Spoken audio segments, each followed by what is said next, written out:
नमस्कार, मी अनुष्का परशुराम मुंडरे. मी गायत्री गणेश झाडे. व मी गायत्री शिवाजी लोंढे. सुयश विद्यालय तांदळवाडीतील इयत्ता 9वीच्या विद्यार्थिनी. आज आम्ही IAS ऑफिसर रमेश घोलप साहेबांची मुलाखत घेणार आहोत. मुलाखत म्हणजे काय किंवा मुलाखत घेण्यामागचा हेतू व मुलाखती कशी घेतली जाते हे उद्दिष्ट लक्षात घेऊन आमच्या मार्गदर्शिका श्रीमती माने मॅडम यांनी हा उपक्रम राबवला आहे. सर, सर्वप्रथम तुम्ही तुमचा परिचय करून द्या. आपल्या सगळ्यांना नमस्कार, नवीन वर्षाच्या शुभेच्छा.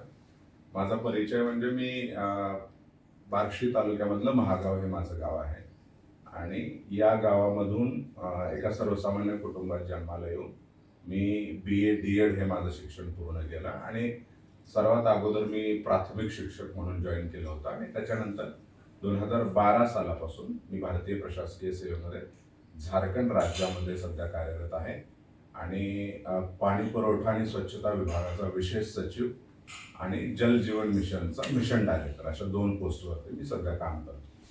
तुम्हाला IAS ऑफिसर बनण्यासाठी कोणी प्रेरणा दिली?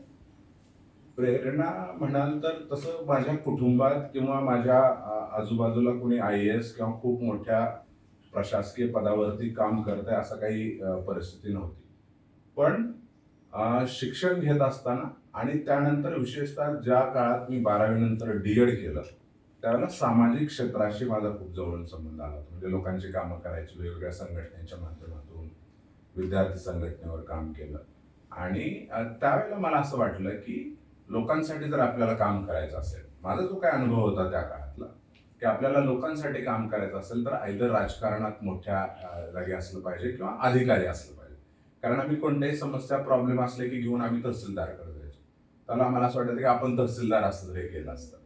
किंवा माझं गाव आता महागाव तुमच्या शाळेपासून 2-3 किलोमीटरवरच आहे.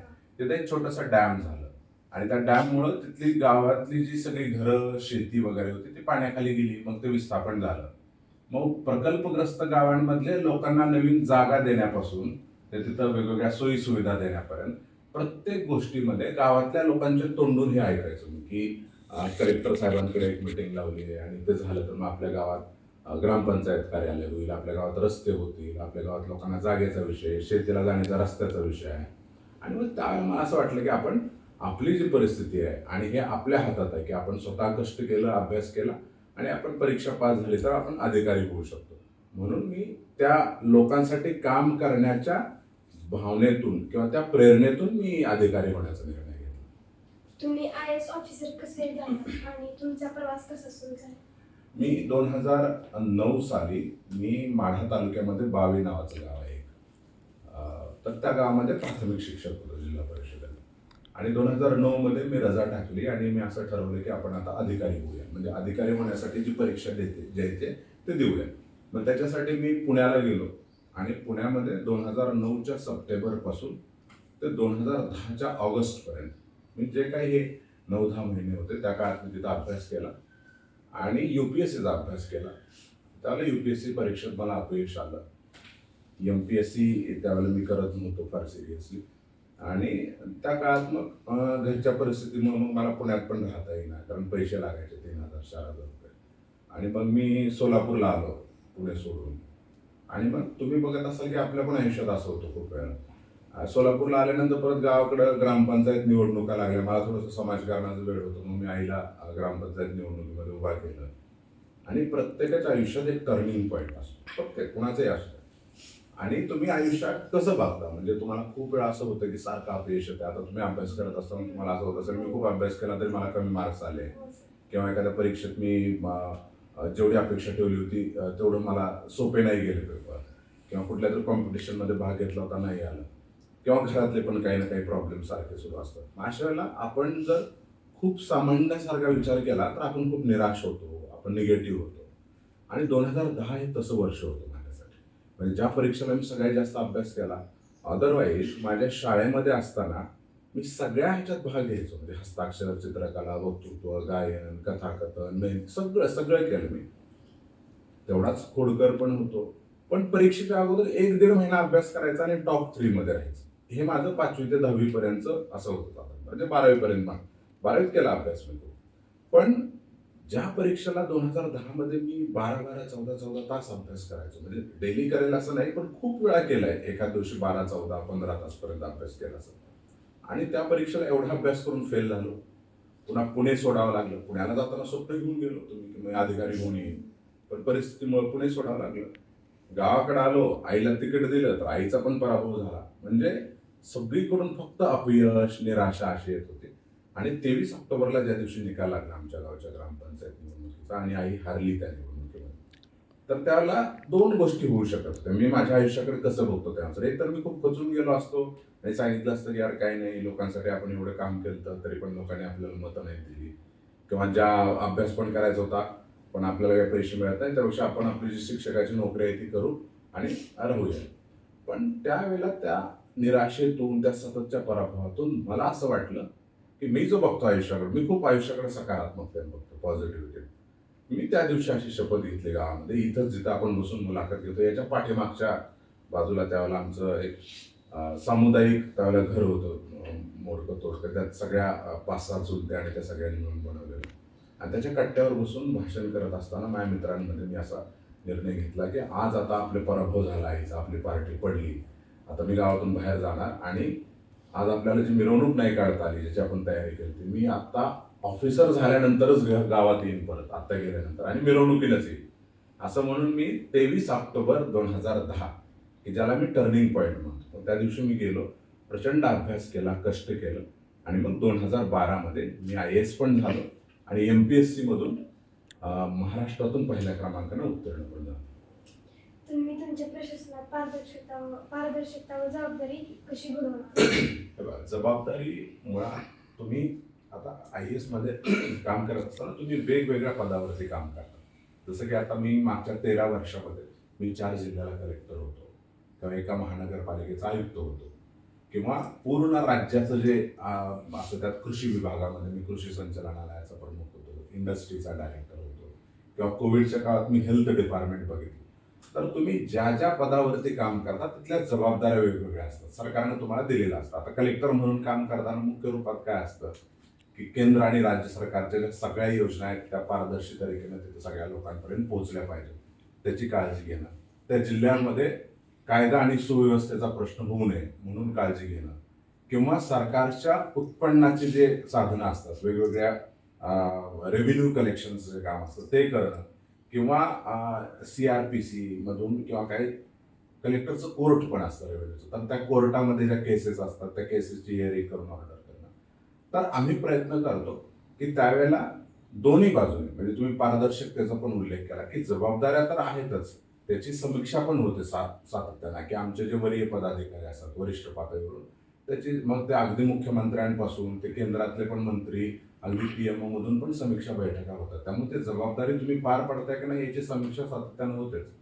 पण पारदर्शकता आणण्यासाठी माझं तर काम करण्याची जी पद्धत आहे की मी जास्तीत जास्त लोकांमध्ये राहतो, जनता दरबारच्या माध्यमातून लोकांकडून ऐकतो, आणि मग प्रत्येक गावांमध्ये, ग्रामपंचायतीमध्ये आम्ही जनता दरबार लावलेले आहेत 2-3 ठिकाणी कलेक्टर असताना, आणि मग आपण जे काम करतोय ते खरंच लोकांपर्यंत पोहोचतंय का, त्याचा डायरेक्ट फीडबॅक पण लोक तिथं देतात की नाही, इथं ही व्यवस्थितपणे नाही राबवलं जात आहे, इथं चुकीचं होतंय. त्यानुसार आम्ही त्या प्रशासनातल्या ज्या काही अंमलबजावणी करतानाची जी प्रक्रिया आहे त्याच्यामध्ये सातत्यानं सुधार करत राहतो, ज्या काही फीडबॅक येतात, आणि ते पारदर्शकता आणण्याचा प्रयत्न करतो. तुम्ही प्रशासकीय उपक्रमासाठी कोणते उपक्रम राबवले? खूप साऱ्या पद्धतीचे आहेत वेगवेगळ्या ठिकाणी काम करताना. पण मी जसं म्हटलं की एकतर माझा जनता दरबार खूप फेमस असतो, म्हणजे मी आठवड्यातून 2 किंवा 3 दिवस कलेक्टर ऑफिसमध्ये लोक भेटायला ज्यावेळेला येतात त्यावेळेला खूप लोक येतात, आणि त्यांचा ऑन द स्पॉट आम्ही प्रयत्न करतो की त्यांच्या कंप्लेंट ज्या असतात त्याचा डिस्पोजल करतो, त्या अधिकाऱ्यांना तात्काळ टेलिफोनिक बोलवून त्यांना ते सगळं पाठवून त्याचा फॉलो घेतला जातो. दुसरं, आम्ही सरकार आपके द्वारच्या माध्यमातून प्रत्येक गावांमध्ये सगळ्या विभागांच्या अधिकारी कर्मचाऱ्यांना घेऊन तिथे कॅम्प लावायचा आणि तिथल्या लोकांना तिथंच त्या योजनांचा लाभ, जागरूकता पण आणि त्याचा लाभ पण देणं. किंवा गढवा नावाचा एक जिल्हा होता, तिथं मला आठवत आहे की बोढा पहाड नावाचं एक लोकेशन होतं की अत्यंत जंगल डोंगर रांगांमध्ये, आणि तुम्ही नक्षलवादाबद्दल जर ऐकलं असेल तर ज्या 3-4 राज्यांमध्ये तिकडे नक्षलवाद आहे, म्हणजे झारखंड असेल, छत्तीसगड, बिहार, ओडिसा, आपल्या महाराष्ट्राचा काही भाग आणि आंध्र प्रदेश, तर त्याला रेड कॉरिडॉर असं म्हणतात. तो जो पट्टा आहे की ज्या पट्ट्यामध्ये हे नक्सल मुवमेंट चालते, तर तिथल्या 3-4 राज्यातल्या नक्सली लोकांचं ट्रेनिंग सेंटर होतं तिथं. म्हणजे त्यांना असं वाटायचं की इथं कोणी येऊ शकत नाही, मग पोलिसांनी CRPFने कारवाई करून त्यांना तिथून पळवून लावलं, काही जणांचे एन्काउंटर झाले, पण तिथं विकास पोहोचला नव्हता. मग ज्यावेळेला आपण त्या लोकांनी तो मार्ग का अवलंबला, कदाचित त्यांना असं वाटलं असेल की या सरकारकडून, प्रशासनाकडून आपल्यासाठी जे काम होतंय ते होत नाहीये, काही लोक जबरदस्तीने गेली असतील त्याच्यामध्ये इच्छा नसताना. मग आम्ही त्या गावांमध्ये, म्हणजे स्वातंत्र्यानंतर 75 वर्षानंतरचा मी पहिला कलेक्टर होतो जो त्या लोकांनी बघितला, पहिल्यांदा कलेक्टर. आम्ही बाईकवरून गेलो होतो 40-50 मध्ये, खूप साऱ्या पोलीस फोर्स सोबत, की तिथं आजपर्यंत कधी व्हिडिओ पण गेला नव्हता. तिथे गेलो आणि आम्ही प्रत्येक घराचा सर्वे करून त्याला सरकारच्या वेगवेगळ्या स्कीम सोबत जोडलो. खूप साऱ्या गोष्टी आहेत आणि हे बरेचसे अधिकारी करतात. म्हणजे प्रत्येक ठिकाणी गेल्यानंतर आपापल्या परिणाम प्रत्येकजण सुधारणा करण्याचा प्रयत्न करत असतो. आणि त्या मीही खूप साऱ्या ठिकाणी माझ्या परीने तो प्रयत्न केलेला आहे. तुम्ही आर्थिक विकासासाठी कोणत्या योजना राबवल्या? आर्थिक विकासासाठी एक तर सरकारच्याच काही गोष्टी असतात, स्वरोजगारासाठी ज्याला आपण म्हणतो. आता PMAGP अशी एक स्कीम आहे, किंवा मग आमच्या इकडं झारखंडमध्ये CMAGP तशीच काढली होती, की ज्यात खूप सबसिडीवरती लोन दिलं जायचं. मग त्या योजना असतील की त्याच्या माध्यमातून वेगवेगळ्या स्वरोजगारासाठी सबसिडीवरती लोन देण्याचा प्रकार असेल, किंवा काही वेळेला SHGचे ग्रुप आहेत, महिला स्वयंसहायता समूह ज्याला आपण म्हणतो, बचत गट जे आहेत, त्या बचत गटाच्या माध्यमातून आम्ही मॉनिटरिंग करतो की महिलांना रोजगारासाठी काही ऋण देत आहेत का. आणि मग कृषी विभाग असेल, उद्योग डिपार्टमेंट असेल, त्या वेगवेगळ्या डिपार्टमेंटच्या लोकांना स्वतःचा रोजगार सुरू करता यावा म्हणून, किंवा त्यांना त्यांचं जे समजा शेती असेल, शेतीमध्ये त्यांना रोजगाराची सुविधा उपलब्ध म्हणून त्याला जोडधंदे जे आहेत, पशुपालन असेल किंवा वेगवेगळ्या मछली पालन असेल, तर त्याच्यासाठी जे काही सगळ्या स्कीम आहेत त्या आम्ही अत्यंत प्रभावीपणे ज्या लोकांना त्याची गरज आहे त्यांना सिलेक्ट करून त्या राबवतो, जेणेकरून लोकांना तिथे रोजगार मिळेल. प्रशासनामध्ये काम करत असताना तुम्हाला पेन्शनवाले साहेब म्हणून का ओळखतात? मी 2014 साली, म्हणजे साधारणतः 11 वर्षापूर्वीचा हा काळ, माझी पहिली पोस्टिंग झाली होती खुटी नावाचा जिल्हा होता, की ज्या खुटी जिल्ह्यामध्ये आदिवासी समाजातलं खूप मोठं, त्यांना भगवान बिरसा मुंडांचं जर तुम्ही नाव ऐकलं असेल तर त्यांचा जन्म त्या खुटी जिल्ह्यामधलं उलीहातू म्हणून एक ठिकाणी तिथं झाला होता. तर तिथं माझी पहिली पोस्टिंग होती प्रांत म्हणून, म्हणजे सब डिव्हिजनल ऑफिसर असं डेसिग्नेशन असतं ते. तर त्यावेळेला मला आठवतंय की एकदा आम्ही एका हॉटेलमध्ये मधून बाहेर पडत असताना, आम्ही त्या हॉटेलच्या इन्स्पेक्शनसाठी गेलो होतो की तिथं स्वच्छता, बाकी सगळ्या गोष्टी, हायजीन वगैरे मेंटेन आहे. तर त्यावेळेला एक वृद्ध स्त्री मला दिसली होती की जी भांडी घासत. माझा स्वभाव, मी सहज तिला जाऊन विचारलं की तुम्हाला पेन्शन मिळते? कारण मला 2 गोष्टी जाणवल्या तिच्याकडून, की तिचं वय साधारणतः 70च्या आसपास वाटत होतं बघून. त्यामुळे 60 वर्षांच्या महिलांना, त्या पुढच्या महिलांना वृद्धा पेन्शन असायचं म्हणजे, आणि तिला विधवा पेन्शन, कारण तिच्या पतीची पण मृत्यू झाला होता. तर मी तिला म्हटलं तुम्हाला मिळते का, तुम्ही काम करताय तुम्ही? तर मग ते लहान मुलांना जनरली त्या पट्ट्यामध्ये बोलताना बाबू असं म्हणतात, की छोटा मुलगा, म्हणजे तिच्यापेक्षा मी छोटा होतो. मला म्हणली नाही बाबू हमको नहीं मिलता है. म्हणजे की क्यों नहीं मिलता है आपको?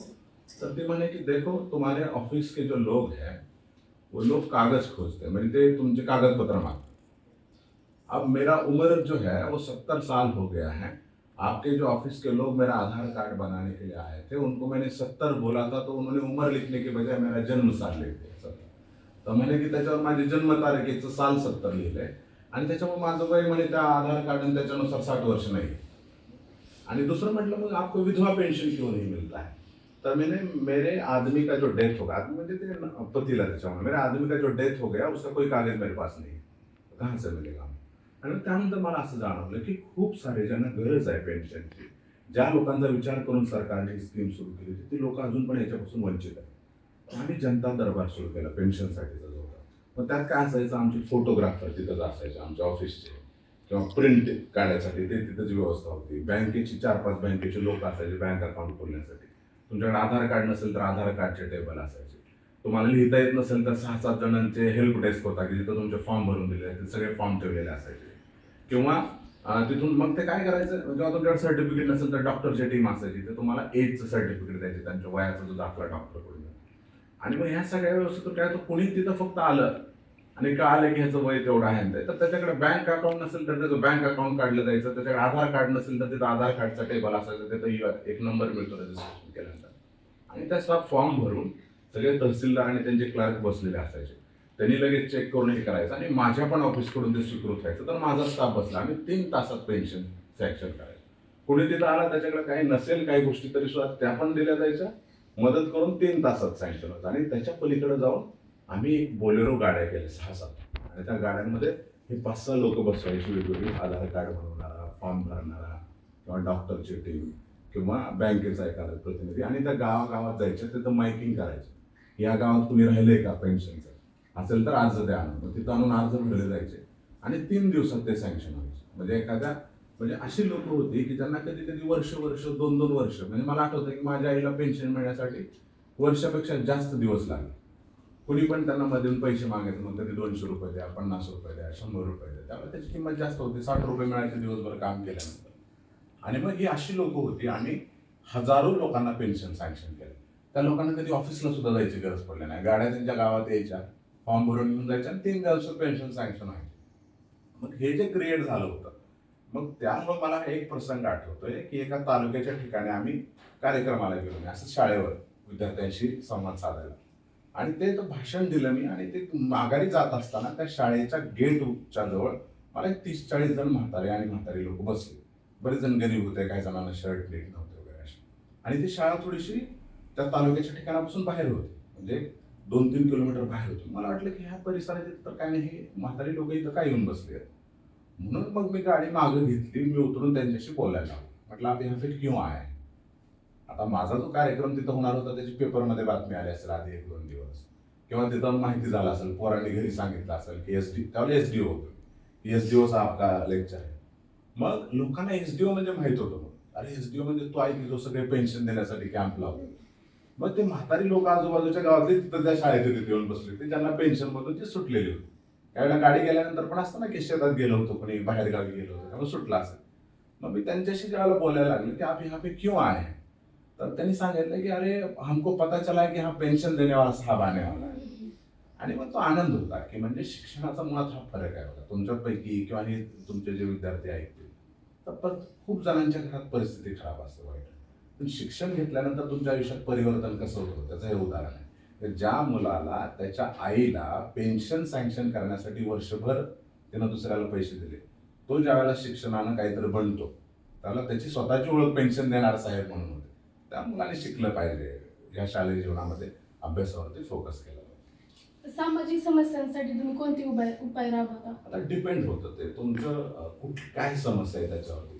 इश्यू खूप असतात, जसं की कलेक्टरशिपला किंवा प्रांत म्हणून काम करताना काय होतं, तुमचे जमिनीचे इश्यू असतात, लोकांमधली भांडणं असतात, कधी कधी कम्युनल टेन्शन असतं, धार्मिक भांडणं होतात, हिंदू मुस्लिम वगैरे, किंवा बऱ्याच जणांची भांडणं शेतीच्या वादावरून होतात. तर त्यासाठी आमच्याकडे वेगवेगळ्या उपाय आहेत. फॉर एक्झाम्पल, आता ज्या राज्यात मी काम करतो तिथं सामाजिक भांडणं होण्याचं मेन कारण आहे ना ते जमिनीचे वाद आहेत. मग त्याच्यासाठी आमच्याकडे थाना दिवस असतो, म्हणजे पोलीस स्टेशनच्या तिथं पोलीस स्टेशनचा ऑफिसर आणि आमचे तहसीलदार, आम्ही आठवड्यातून 1 दिवस तिथं बसतो. किंवा हे जनता दरबार असतील, किंवा आमच्या डिस्ट्रिक्टचे कंप्लेंट रजिस्टर असतील, किंवा मग वेगवेगळे काही कुरीती पण असतात, प्रथा. म्हणजे आमच्याकडे डायन प्रथा आहे, म्हणजे लोकांना त्रास देतात अंधश्रद्धेमधून. मग त्याच्यासाठी जागरूकता कार्यक्रम असतील. किंवा एका जिल्ह्याला मी काम करत असताना तिथं ज्याच्यापासून ड्रग्ज वगैरे बनवले जातात, ते अफूची शेती जास्त व्हायची, तर त्याच्यासाठी मग आम्ही जागरूकता कार्यक्रम चालवायचो, लोकांवर कारवाया करायचो. त्यामुळं हे जे सोशल प्रॉब्लेम्स असतात ते कोणत्या भागातले आहेत, त्याचं मूळ काय आहे, त्याच्यानुसार वेगवेगळ्या त्याच्यावर कारवाई अपेक्षित असतात. आणि ते ज्या वेगवेगळ्या ठिकाणी काम केलं तिथले वेगळे होते आणि तिथल्या परिस्थितीनुसार त्याच्यावरती काम केलं. तरुणांना प्रशासकीय सेवेत येण्यासाठी तुम्ही काय सल्ला द्या? मी पहिला तर हा सल्ला देईल की तुम्हाला कुठं जायचं ह्याच्याच अगोदर तुम्ही क्लिअर असेल पाहिजे. रमेश घोलपची मुलाखत ऐकल्यानंतर सगळ्यांनी IAS व्हायला पाहिजे का? नाही. प्रत्येकानं अगोदर हे ओळखलं. आता तुम्ही चिमणीला जर पाण्यात पोहायला लावलं तर येईल का? किंवा हत्तीला जर उडायला सांगितलं तर येईल का? प्रत्येकाची वेगवेगळी क्षमता असते, वेगवेगळी ताकद आहे त्यांची. तर आपण अगोदर आपल्याला ओळखलं पाहिजे सगळ्यात महत्त्वाचं. आणि मग आपल्या क्षमतानुसार आपली आवड काय आहे, प्लस आपण कुठल्या कौटुंबिक वातावरणात आलोय, आपण अजून किती वर्ष कशाची तयारी करू शकतो, त्यानुसार तुम्ही पहिल्यांदा तो निर्णय घ्या की तुम्हाला नेमकं काय करायचं. आणि त्याच्यानंतर जर ज्यांनी प्रशासनात यायचा निर्णय घेतला अधिकारी होण्यासाठी, तर मी निश्चितपणे सांगेन की तुम्हाला अधिकारी होण्यासाठी काही खूप काही लोक, मी तुमच्यासारखा असाच सर्वसामान्य कुटुंबात याच गावात तुम्ही जसं आहात तसंच शाळांमध्ये ग्रामीण भागात शिकून अधिकारी झाले. तुम्ही जर स्वतःला ओळखून चांगला अभ्यास केला, प्रॉपर गायडन्स खाली, स्मार्ट वर्क ज्याला म्हणतो, हार्डवर्क इतकं स्मार्ट वर्क पण पाहिजे, अभ्यासात सातत्य ठेवलं, ज्याचा अभ्यास करताय त्याच्या प्रश्नपत्रिका, त्याचा सिलेबस याचा जर चांगला अभ्यास केला आणि स्वतःची एक स्ट्रॅटेजी डेव्हलप केली, कोणीतरी सांगितलं मग तसंच फॉलो केलं, ऐकलं असं नसतं. प्रत्येकाला आपल्या स्वतःचं अनालिसिस करून स्वतःची एक स्ट्रॅटेजी प्लॅन बनवायला पाहिजे. त्यानुसार डेडिकेटेड एफर्ट्स देऊन सातत्य ठेवून जर 1-2 वर्ष अभ्यास केला तर तुम्ही अधिकारी होऊ शकता. निश्चितच सर, तुमच्या बोलण्याचा प्रभाव आजच्या पिढीच्या युवकांवर पडलाच असेल. तसेच आपण आपला मौल्यवान वेळ दिल्याबद्दल आपले मनपूर्वक आभार. म्हणते की नाही शुभेच्छा. आणि मी तुम्ही वाचताना बघत होता हँडरायटिंग खूप छान आहे, त्यामुळे ज्याचे हँडरायटिंग आहे त्याचे अभिनंदन आणि तुम्हाला सगळ्यांना शुभेच्छा. धन्यवाद.